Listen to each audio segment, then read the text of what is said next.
All right, kiddos, here we go. So, yesterday we talked about telling time to the hour, and today we're going to talk about deciding if something happens in the daytime or in the nighttime. And I think that this will be a good little review for yesterday's as well, because you are going to have to tell the time that it happens, okay? So here we go. Okay, so let's look at this picture. We know that this picture is at daytime or at nighttime. Well, Miss Morga sees the moon. There's someone sleeping. The lights are off. It's dark outside. That tells Miss Morga that it's not the daytime. It's the nighttime. So I'm going to circle nighttime. So you have to look at the picture and use clues from the picture to tell you if it's daytime or if it's nighttime. Okay, how about let's do another one. Here we go. So we're going to ask ourselves the same thing. Is it daytime or is it nighttime?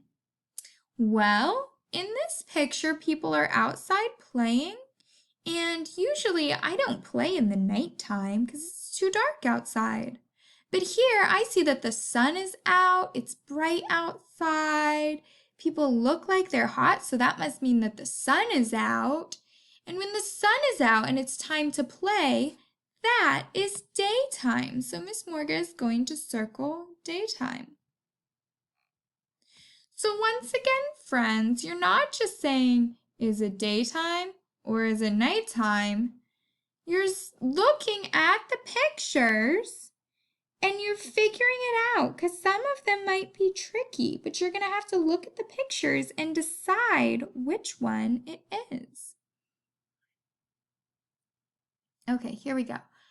So now we're saying this happened at 3 o'clock. So we're looking at your page on your worksheet today on page 351, 351.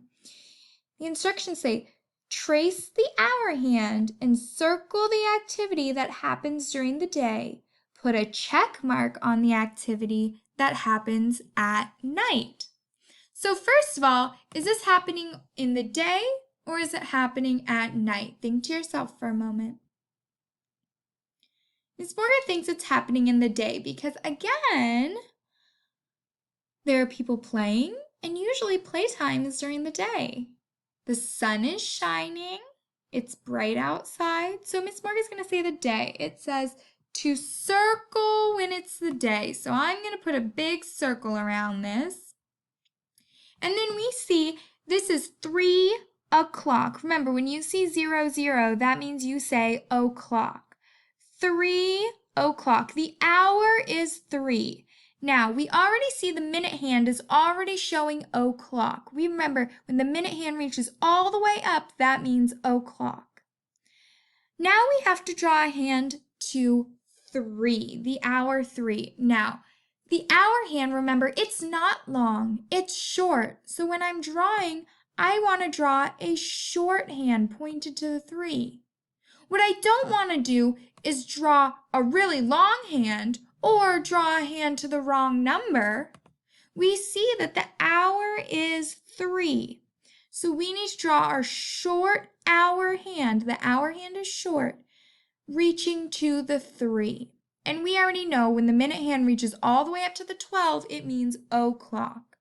So let's double check. It says 3 o'clock. Let's look over here. 3 o'clock. All right, awesome. Okay, here we go. Now, this one, let's see, do we think that it's daytime or do we think that it's nighttime? Remember, we're going to circle the activity that happens during the day and put a check on the activity that happens at night. Well, they're outside, they're roasting a bonfire with some marshmallows. This boy has a hot dog.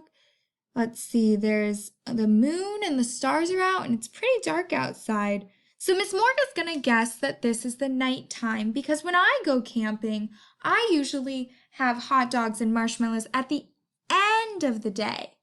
And since it's dark outside and the moon and the stars are out, I think that it's nighttime. So I'm not going to circle it. Instead, I'm going to put a check. A check. And let's look over here. So we see that the hour is 8, so we will say 8. And then the 00, what do we say when we see 00? We say o'clock. So we know that this time says 8 o'clock. 8 o'clock. Remember, in order to draw o'clock, we need to draw a line that goes straight up to the top. Straight up to the top. That shows o'clock. Now, we need to draw the hour hand, and the hour hand is going to point to the 8. So here we go. Is it going to reach all the way to the 8? No way. It's just going to go a little bit of the way. It can't quite reach, but it's pointing at the 8. So now, let's see, our time says that it is 8 o'clock, and our clock here says 8, it's pointing towards the 8, and then we're reaching all the way up, so that means o'clock. Okay, so on the front of your page, you're going to do the same thing. You're going to trace the hour hand. Remember, it doesn't go all the way to the number, just a little bit. Then circle the activity that happens during the day and put a check on the activity that happens at night. On the back, you're going to draw the hour hand to match the activity. That's what we just did. We looked at what time it said, and we drew the hour hand. Then, circle the activity that happens during the day and put an X on the activity that happens at night. In the star row, you're going to do the same thing. You're going to look at the time and draw the hour hand. And then you're going to circle daytime or nighttime to show what is in the picture that might happen. All right, friends, then you're going to do some math practice on a website again. I hope you did a good job yesterday on IXL. You're going to work on that again today. All right, friends, have a fantastic time. Bye.